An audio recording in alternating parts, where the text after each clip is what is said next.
So, ayan mga kabansa, nandito na ako ngayon sa harapan po ng aming dealership. Sobrang dami nag-release dito sa Mitsubishi Jose Abad Santos. Ayan guys. So, ang stockyard namin is sa taas. So, punta po tayo sa taas. Ayan guys, meron tayong expander, mga Montero, natin Montero Sports, na GLS Automatic. Ayan, more on white.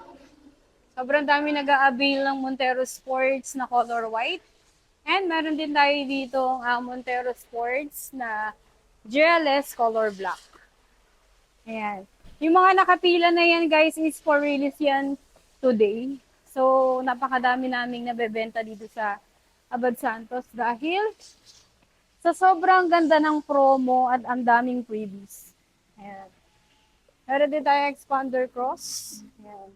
Expander cross natin ay top of the line, sunrise orange. Ayan. So, hanapin lang natin guys yung ating unit. Guys, ito po yung ano natin, Destinator 2026. Ayan. Pasilip ko na rin sa inyo yung mga ibang unit dito. GLS Automatic. Nihingal ako. So, meron din tayong L300.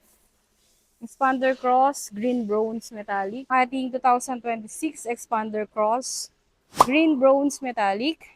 Meron din tayong cross na Quartz White Pearl. Ayan. So, lahat po ng nakikita nyo ngayon dito sa dealership namin or sa stockyard namin is na-avail na po yan lahat.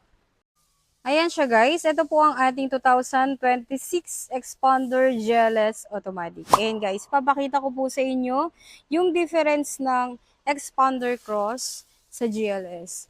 So, sa front grille fascia natin, ayan guys, ganito po ang mukha ng Expander GLS.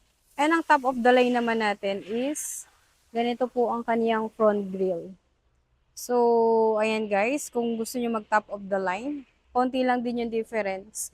And meron na siyang flare fender. Ayan guys, meron na siyang flare fender or body claddings and roof rails. Ayan guys. And ang release naman natin tomorrow ay ang ating poging-poging Expander GLS Automatic. 2026 na yan guys. Yan nga ang ating bagong wheels.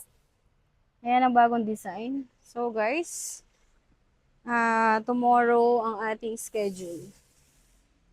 So check natin kung nakalock. Feeling ko hindi naka-open. Ayan siya guys. Pasilip naman sa 2026 Expander GLS. Ayan, naka 3-spoke leather